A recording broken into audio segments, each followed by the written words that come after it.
जय भीम. काय होतं, मी जय भीम म्हणते नेहमी नमस्कारानंतर.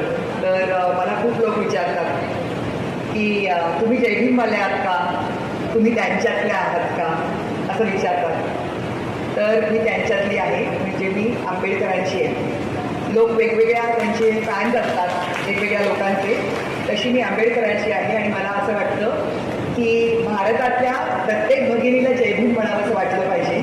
जनवादी जे लोकशाही आणि माणूस म्हणून आपल्याला एक दर्जा आहे. आपल्या सर्वांना, आपण आपल्या सर्व महिलांना माणसाचा दर्जा जो दिला तो आपल्या राज्यघटनेने, आणि त्या राज्यघटनेचे घटनाकार म्हणून मला असं वाटतं की बाबासाहेबांप्रतीची कृतज्ञता माझ्या प्रत्येक नमस्कारानंतर व्यक्त व्हावी माझ्या आयुष्यामध्ये.